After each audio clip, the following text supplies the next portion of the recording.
Y esta mañana vamos a hablar acerca de un tema importante, un tema que nos lleva a un lugar, a un punto donde yo tengo que decidir, ¿de acuerdo? Y el título es Decisiones consecuentes. Decisiones consecuentes. Trayendo a la memoria las maravillosas obras de Dios. Trayendo a la memoria las maravillosas obras de Dios. Nos vamos a basar esta mañana en Josué 24, versículos 14 y 15. Josué 24, versículos 14 y 15.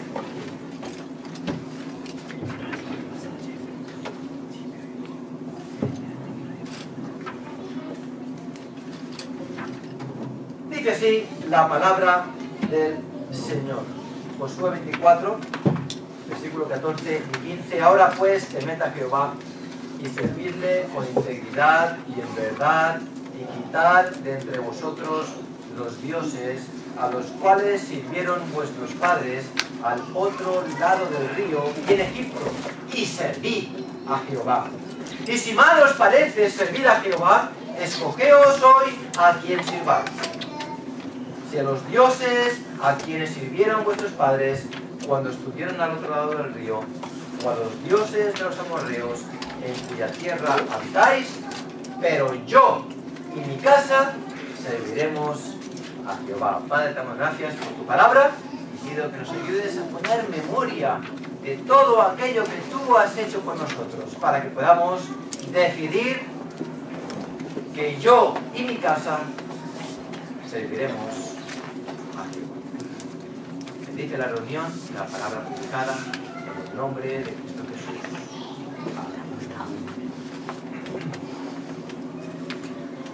Dejamos la historia y vemos que aquí es Josué hablando al pueblo y exhortándoles a tomar una decisión.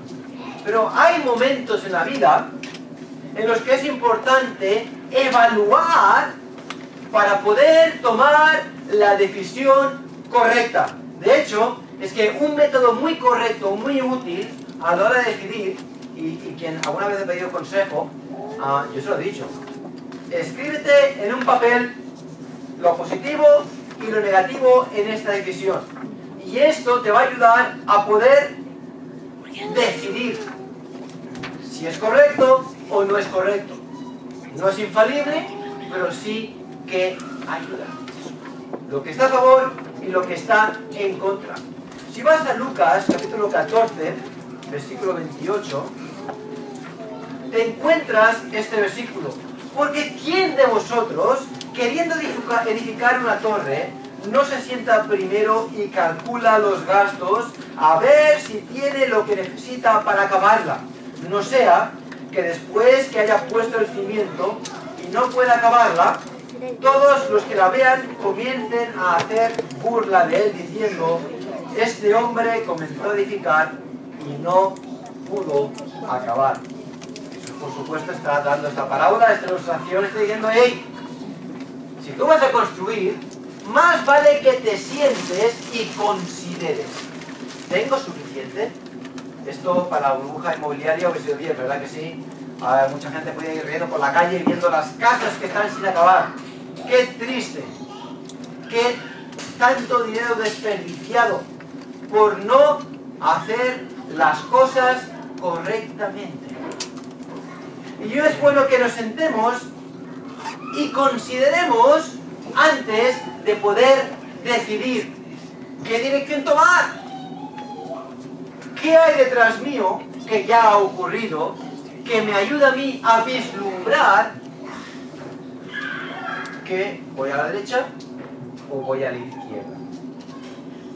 Y el capítulo 24 de Josué, por supuesto, es el último capítulo del libro y pone fin a una etapa milagrosa, donde hemos visto la mano de Dios en repetidas veces y de manera espectacular.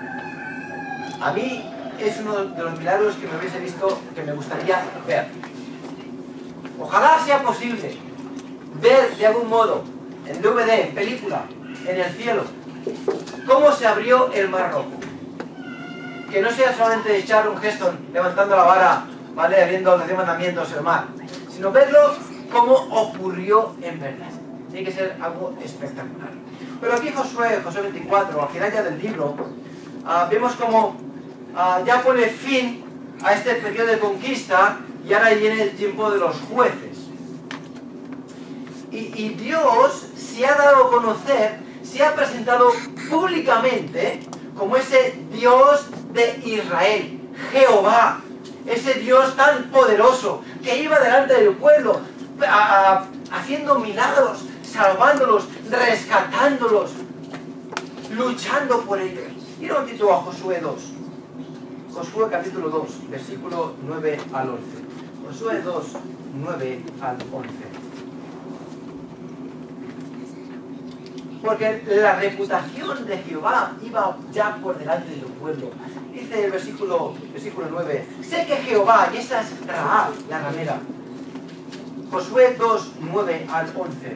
Sé que Jehová os ha dado esa tierra, porque dice, el temor de vosotros ha caído sobre nosotros, y todos los moradores del país ya han desmayado por causa de vosotros, porque hemos oído que Jehová hizo secar las aguas del Mar Rojo delante de vosotros cuando salisteis de Egipto, y lo que habéis hecho a los dos reyes de los amorreos que estaban al otro lado del Jordán, a Sehón y a Og, a los cuales habéis destruido. Oyendo esto, ha desmayado nuestro corazón, ni ha quedado más aliento en hombre alguno por causa de vosotros, porque Jehová vuestro Dios es Dios arriba en los cielos y abajo en la tierra. Así que pongamos las cosas en perspectiva. Josué ya está hacia sus días, hemos leído estos versículos donde nos exhorta a tomar una decisión, y ahora veremos el por qué les exhorta a ello. Pero lo que Dios había hecho en sus vidas era algo maravilloso, tan maravilloso que incluso la gente de alrededor, que no formaba parte de Israel, habían visto y ya temían el nombre de Jehová. De tal modo que ahí donde Israel iba, su nombre les precedía y ya estaban temblando. Si a Egipto hizo eso, ¿qué no nos hará a nosotros? ¿Qué no hará a nosotros? Y ojo, porque cuando Josué llega a Rahab, a Jericó, y se encuentran, a los espías llegan a Jericó y se encuentran a Rahab, ya habían pasado 40 años de Egipto, O sea, yo tengo 45, de lo que pasó hace 5 años, hace 40 años, cuando yo tenía 5 años. Eso está lejos, está muy lejos, nadie se acuerda de eso. Pero aquí está, el pueblo de Israel vagando por el desierto, poco a poco, se va acercando a la tierra prometida, y finalmente llegan a las puertas, y ahí están, temblando. Porque lo de Egipto, a pesar de estar 40 años de antigüedad, está lejos, la distancia ya, todavía está presente en su corazón. Ese era el Dios que guiaba al pueblo de Israel.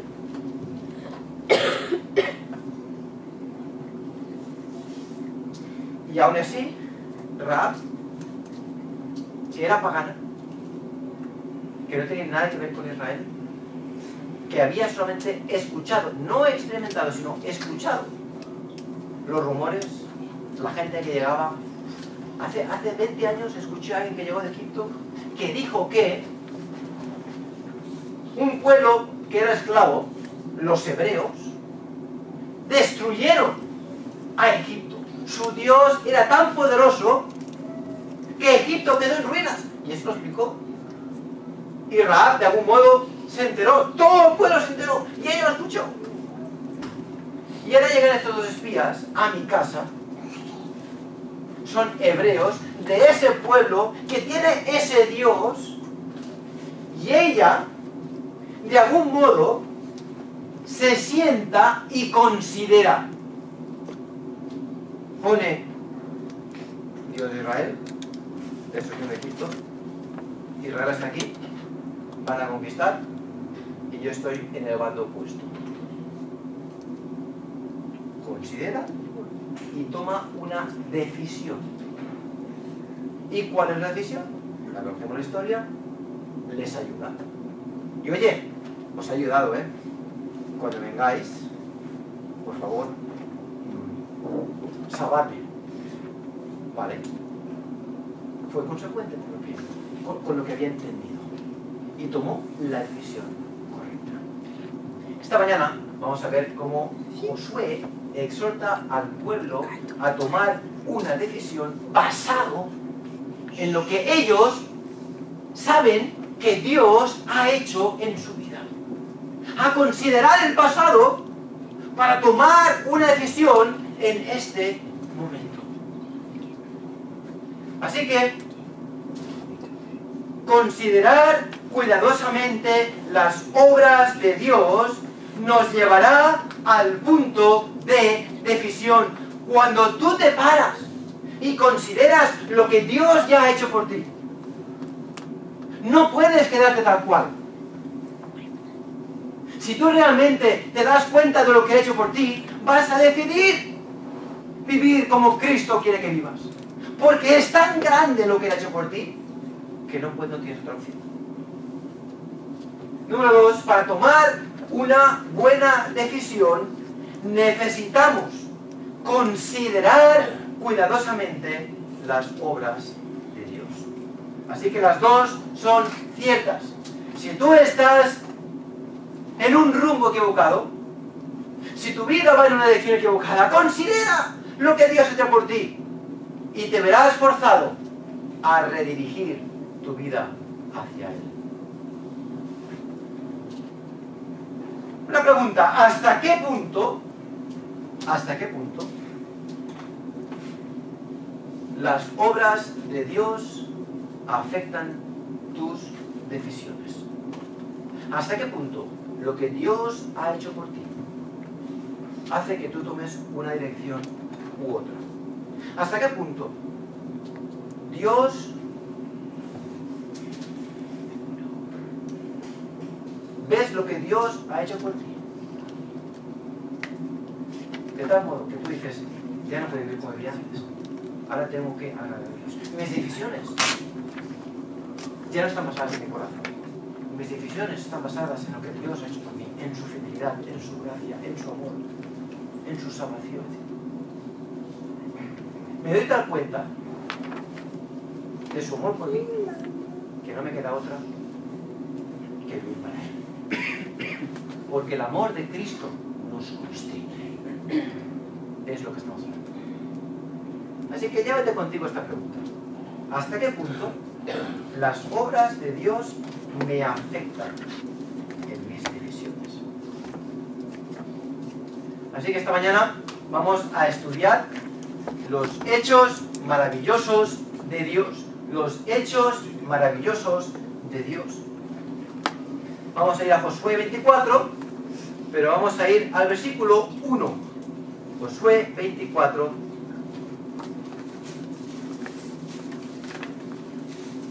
Versículo 1. Porque si fijáis, el que hemos leído 14 dice, ahora pues, que es consecuencia de lo que le ha precedido, de lo que ya ha dicho. Ahora pues. Capítulo 24, versículos del 1 al 13, lo seguimos leyendo poco a poco, mientras vamos desarrollando el tema. Pero, ¿dónde está Josué aquí?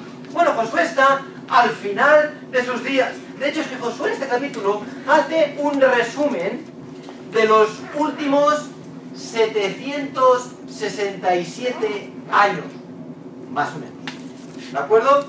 Hace un resumen de los últimos 767 años en la vida del pueblo de Israel. De hecho, desde el inicio del pueblo de Israel hasta donde están en ese momento. ¿Y qué es lo que hace Josué?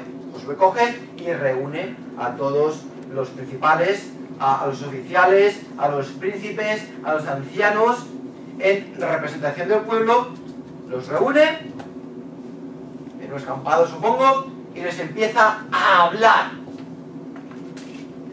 Y desde Taré, el padre de Abraham, hasta donde estamos ahora.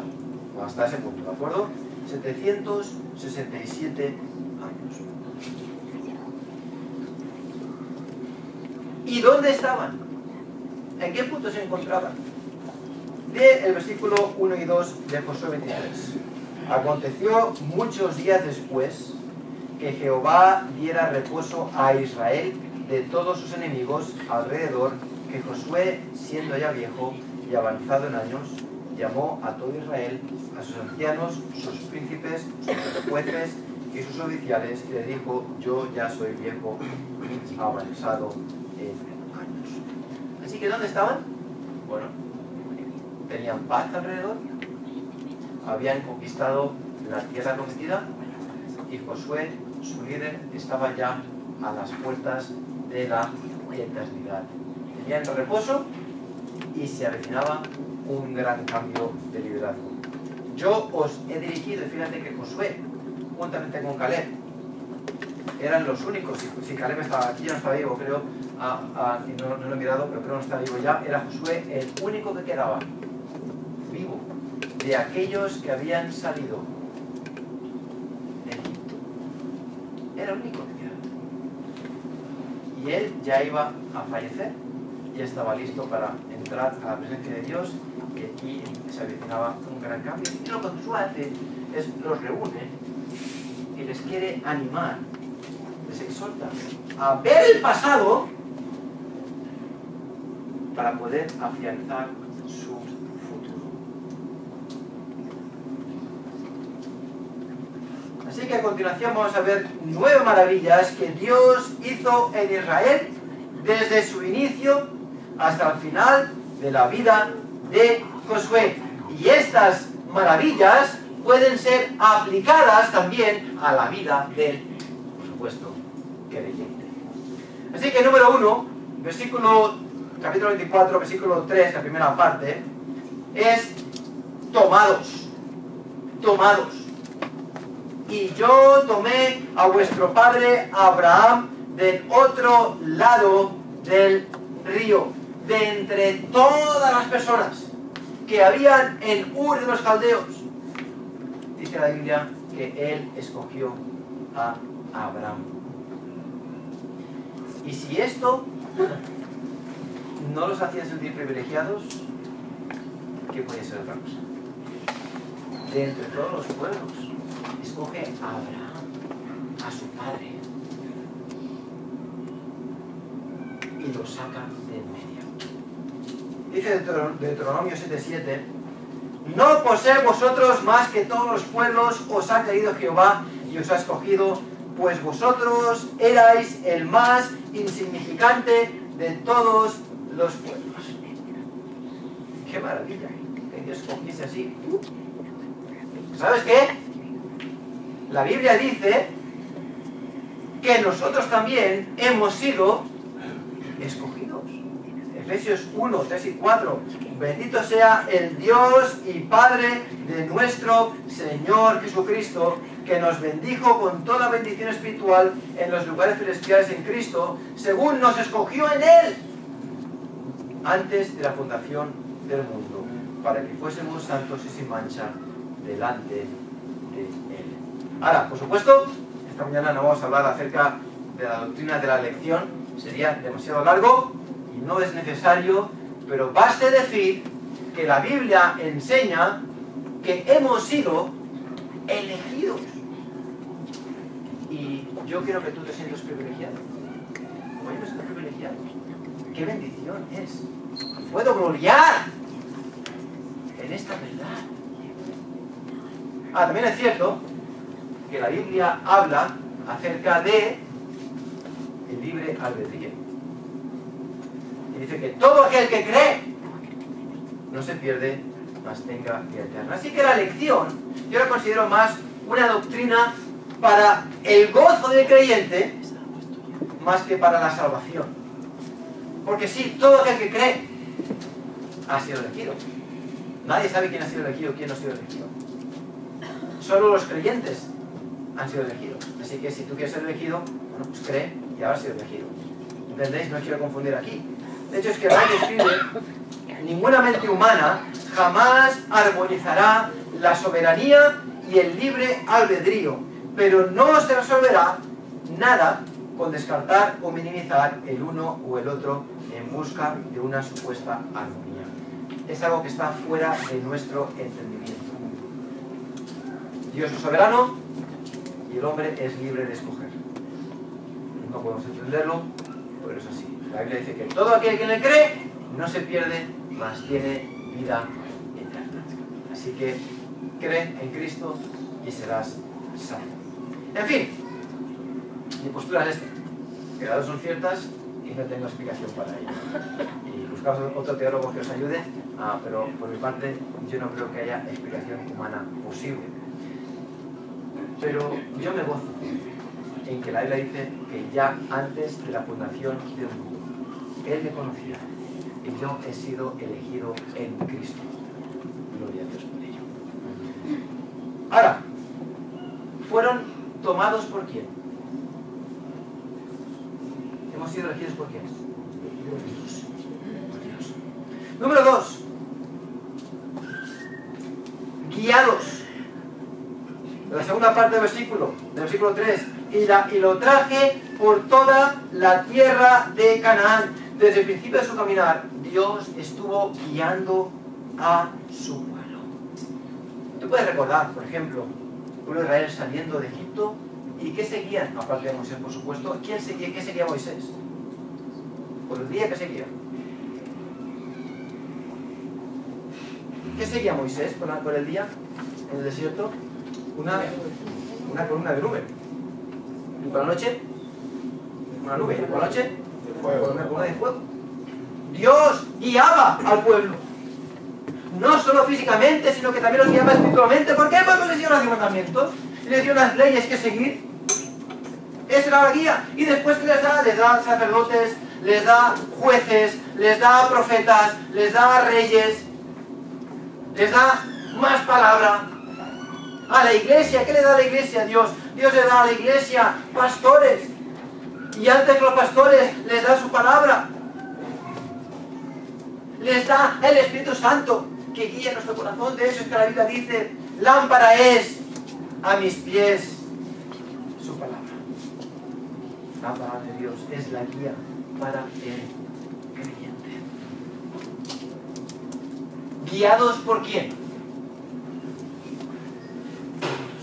Fíjate, Josué les está hablando, le está diciendo, le está poniendo a Dios aquí arriba, porque todo lo que ellos tienen, todo lo que ellos son, se lo deben a quién, se lo deben a Dios. Y por lo tanto, el considerar las maravillas de Dios, el que fueron tomados, el que fueron guiados, y lo que veremos a continuación, les va a ayudar a tomar la decisión correcta. Dice: por lo cual, por tanto, escogeos, oye, quien servís, fíjate en todo lo que Dios ha hecho por vosotros. ¿Vais a cambiar de Dios ahora? Con todo lo que Él ha hecho por vosotros. ¿No vais a seguir? Número 3. Fueron prosperados. Fueron prosperados. La tercera parte del versículo 3. Y aumenté su descendencia y le di hijos, y le di a Isaac. Todos los israelitas conocían perfectamente que Abraham y Sara no podían tener hijos. La historia la conocían, pero también conocían acerca de la promesa de Dios. Te daré la descendencia como el número de estrellas. Cuéntalas si puedes. ¿No puedes? Pues así será tu descendencia. ¿Y conocía la historia bien? Y aquí está el pueblo de Israel asentado en paz en la tierra prometida. Un pueblo innumerable. Sabían que Dios había prosperado a Abraham. Y Dios les prosperó a Abraham, a Isaac, a Jacob, a los patriarcas y por supuesto al pueblo de Israel.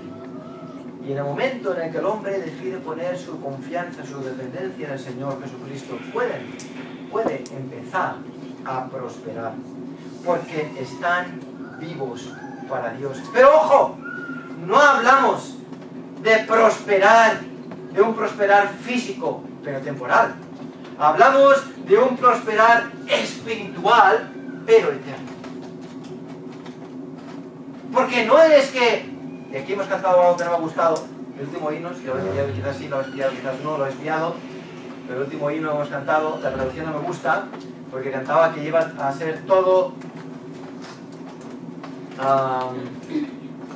un camino, no diría de flores, pero se parecía bastante.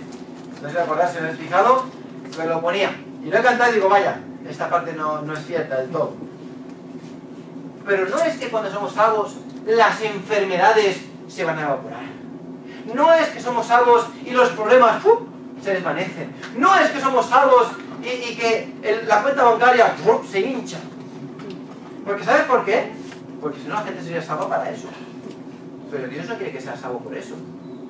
Dios quiere que seas salvo porque te das cuenta de que eres pecador ante un Dios santo que está airado en contra tuya, como dijimos esta mañana. Esa es la razón de la salvación, no un cambio de vida físico, sino un cambio de vida espiritual. Así que aquel que es salvo puede empezar a prosperar. ¿Por qué? Porque está vivo.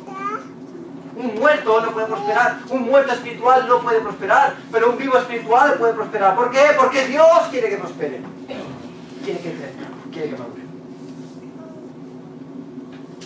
Número 4, que te leeré un poquito más rápido. Rescatados.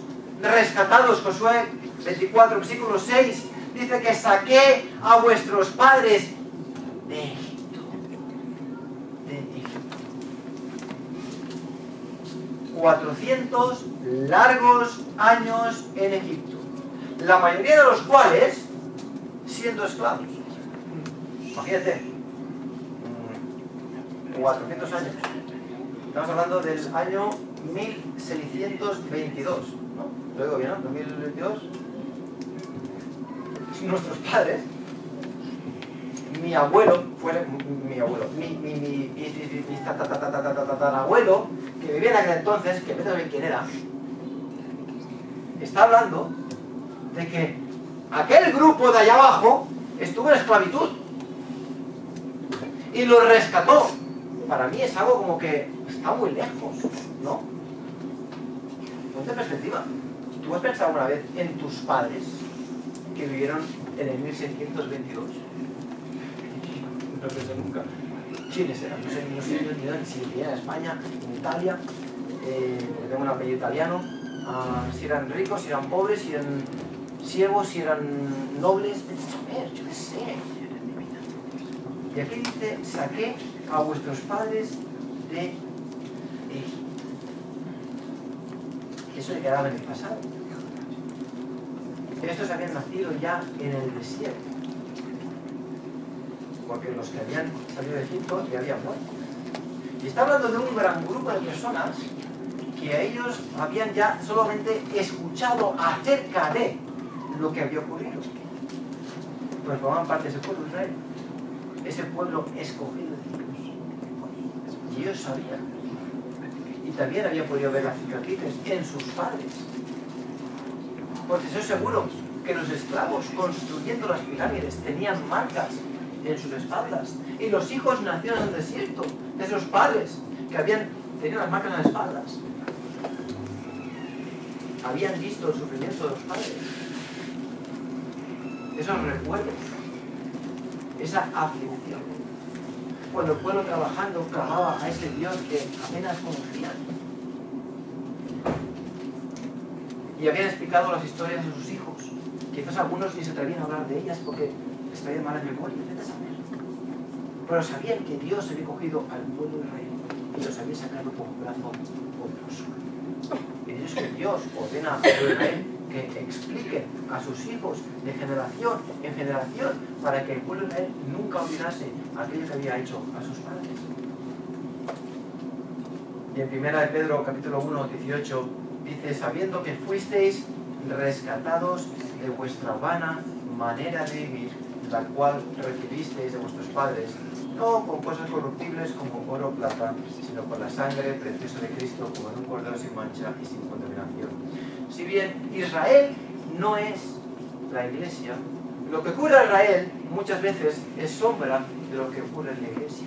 Y la salida de Israel de Egipto representa la salvación del pueblo, de la persona que sale del mundo y es transformada. Dios nos saca de la esclavitud del pecado. Hemos sido rescatados. ¿Cómo? Con la sangre preciosa de Cristo. ¿Cuál fue la última plaga? ¿Y qué es lo que hizo el pueblo de Israel para no ser afectado por esa plaga? Mire que moría el primogénito. ¿Y qué es lo que hizo? Poner sangre en el dintel, sangre de un cordero en el dintel. ¿Qué reflejaba eso? La sangre de Cristo. Hemos sido también rescatados. Si tú consideras estas maravillas, si tú consideras que has sido tomado, que has sido guiado, que has sido prosperado, que has sido rescatado y también que has sido protegido, te das cuenta de lo bueno que es Dios contigo. Y dirás, ¿para qué pecar si soy salvo? ¿Para qué vivir para el mundo?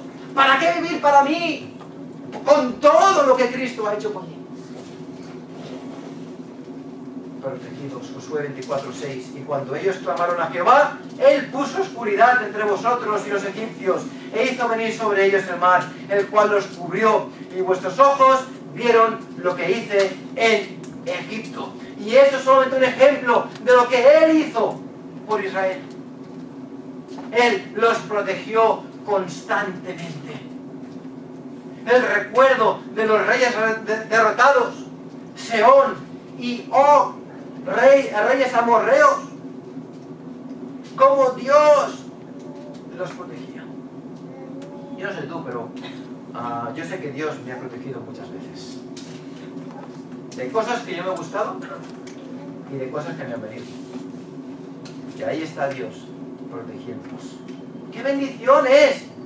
Ese Dios que es poderoso, que está arriba sentado en el trono controlando todas las cosas y cuidando de sus hijos y protegiendo a sus hijos. Juan 10, 28 a 30 es: y yo les doy vida eterna y no perecerán jamás, ni nadie las arrebatará de mi mano. Mi Padre que me las dio es mayor que todos y nadie las puede arrebatar de la mano de mi Padre. Yo y el Padre uno somos. Qué bendición es que estamos en la mano de Dios, en la mano de Cristo. Y por cierto, este es un buen versículo para defender que Cristo es Dios. Aquellos que dicen que Cristo no es Dios, Jesús lo dice claramente. Yo os introduzco, al versículo 29, mi Padre, lo digo a los dos.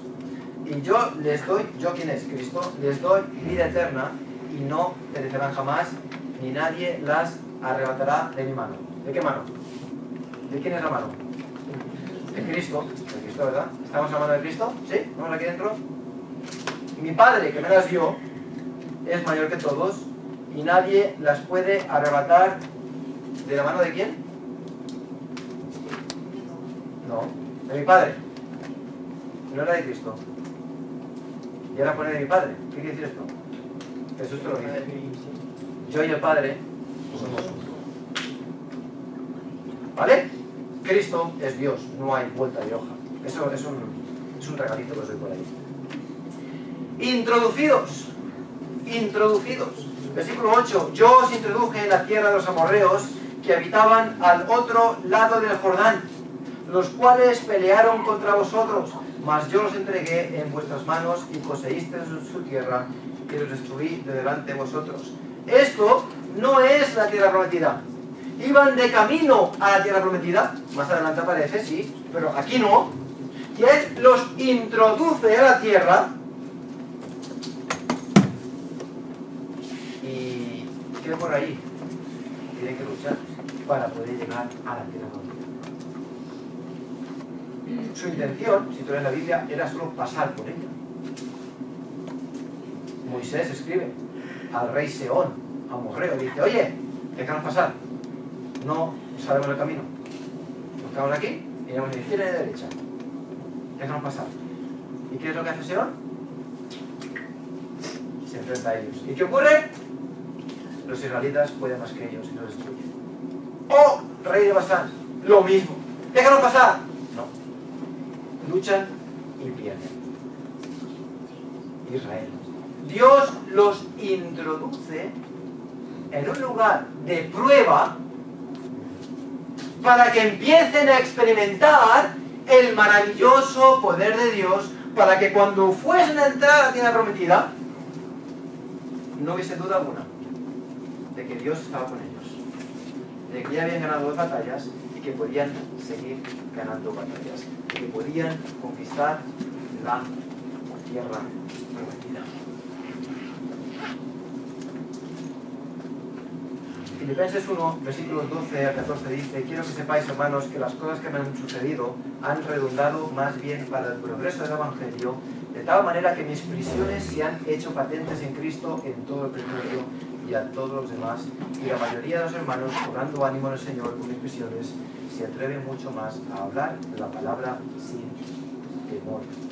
La tribulación de Pablo, Dios lo introduce a un momento difícil, pero Pablo dice: mira, mis prisiones han redundado para la gloria de Dios. Mi dificultad ha servido para que la gloria de Dios sea revelada a muchos. Dios me ha puesto en estrecho, pero no me importa, porque Dios ha sido glorificado. He visto su poder, incluso en mi dificultad. Y yo sé que todo lo puedo en Cristo, que me fortalece. E Israel fue introducido en la tierra antes de llegar al río Jordán, para que experimentasen el maravilloso poder de Dios para destruir al enemigo.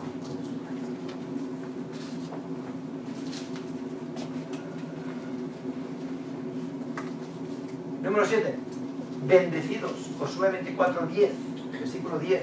Mas yo no quise escuchar a Balaam, por lo cual os bendijo repetidamente y os libré de sus manos. Y recuerdo de nuevo lo que está diciendo Josué, haciendo ese recordatorio de esos 767 años desde Taré a Abraham hasta donde están ahora. Cómo Dios ha hecho maravillas en sus vidas. Y son maravillas que Dios ha hecho en nuestras vidas. Mas yo no quise escuchar a Balaam, por lo cual os bendijo repetidamente y los libré de sus manos. ¿Qué pasa aquí? Balac, este rey, que era un poco más listo que los demás, dice: oye, esto es imposible, esto no lo ganamos ni en pintura.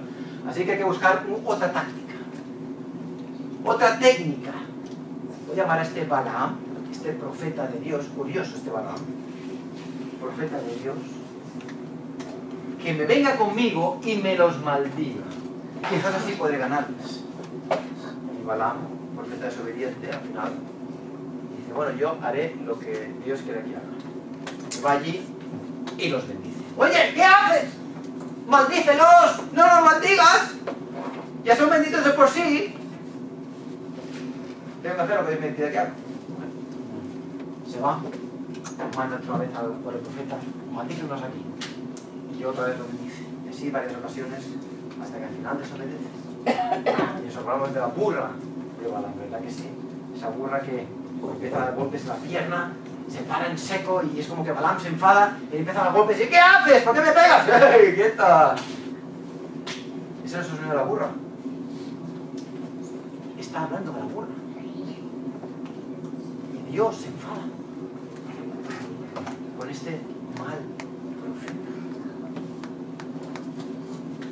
Y Balaam no es capaz de maldecir. ¿Sabes qué? Dios es capaz de convertir la maldición en bendición. Hay quien idea mal para el creyente, pero Dios es capaz de girar la tortilla y convertir la maldición en bendición. La bendición del pueblo de Israel estaba por todas partes. Dios bendijo a Abraham de tal modo que fructificó, era rico en gran medida. Jacob, a Isaac, lo mismo. Jacob, lo mismo. Las dos patriarcas, lo mismo. Dios bendice de tal modo a Israel en Egipto, siendo esclavos, que los egipcios tenían miedo de ellos. Dios bendice de tal modo a Israel durante el desierto, incluso con su rebeldía. Y dice que su calzado no se gastaba, sus ropajes no se gastaban. Los cuida el desierto, les da de comer, les da el maná, les da agua, hace milagros. Los introduce a la tierra más adelante ellos saben que los ha introducido en la tierra prometida. Y Jerusalén queda destruida por la bendición de Dios hacia el pueblo de Israel. No hay quien se le resista cuando el pueblo de Israel decide luchar con Dios. No por su cuenta, por supuesto. Experimentan constantemente la bendición de Dios. Y yo estoy seguro que tú también has experimentado la bendición de Dios constantemente. Y cuando tú recuerdas lo que Dios ha hecho por ti, eso te ayuda a centrar tu vida de nuevo en la bendición apropiada. Te ayuda a tomar decisiones sabias. Dos más. Victoriosos. Victoriosos, versículos 11 y 12. Pasasteis el Jordán y vinisteis a Jericó, y a los moradores de Jericó pelearon contra vosotros, los amorreos, fereceos, cananeos, heteos, gergeseos, heveos y jebuseos, y yo los entregué en vuestras manos. La victoria venía ¿por quién? Por Dios. Y envié delante de vosotros tábanos, los cuales los arrojaron de delante de vosotros. Esto es, a los dos reyes de los amorreos, no con tu espada ni con tu arco.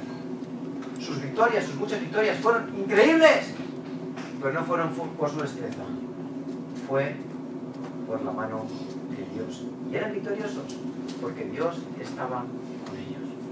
Zacarías 4:6, entonces respondió y me habló diciendo, esta es palabra de Jehová a Zorobabel, que dice, no con ejército ni con fuerza, sino con mi espíritu, ha dicho Jehová de los ejércitos. Pablo dice, todo lo puedo en Cristo, que me fortalece. Sus victorias, dice Pablo, me gloriaré en la cruz de Cristo, donde todas mis victorias fueron ganadas. Allí, en la cruz. En la cruz.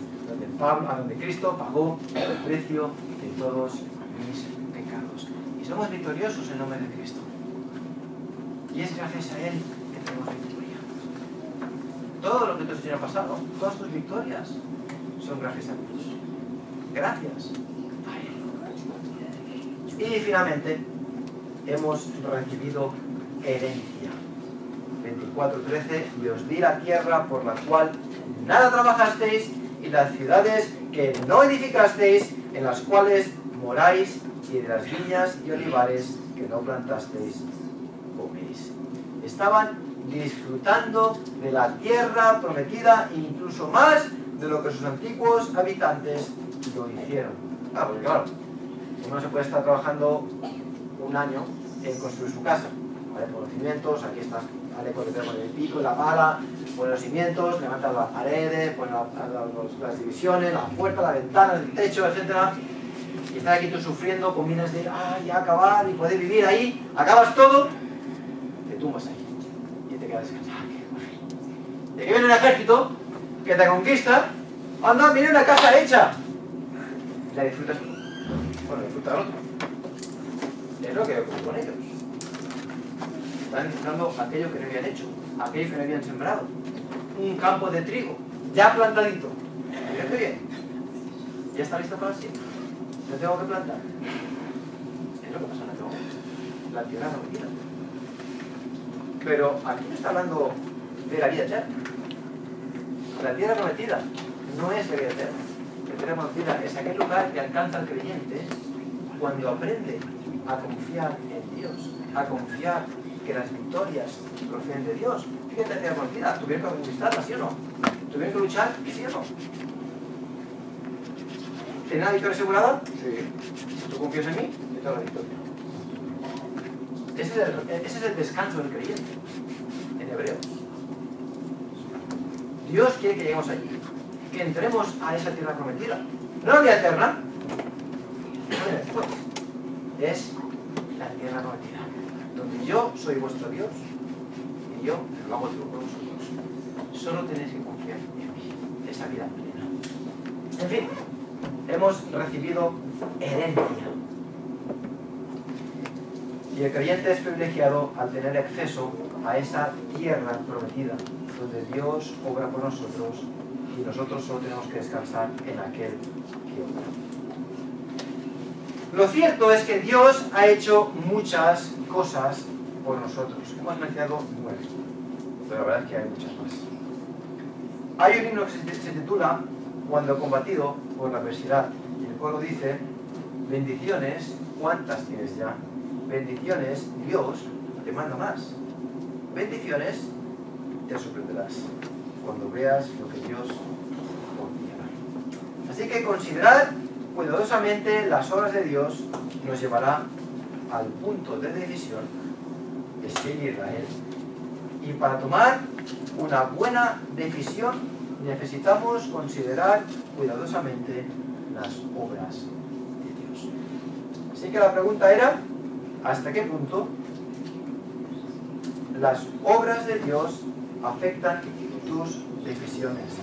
¿Hasta qué punto el haber sido tomado, guiado, prosperado, rescatado, protegido, introducido, bendecido, dado victoria y recibido herencia ha afectado y afecta tus decisiones, tu vida cristiana?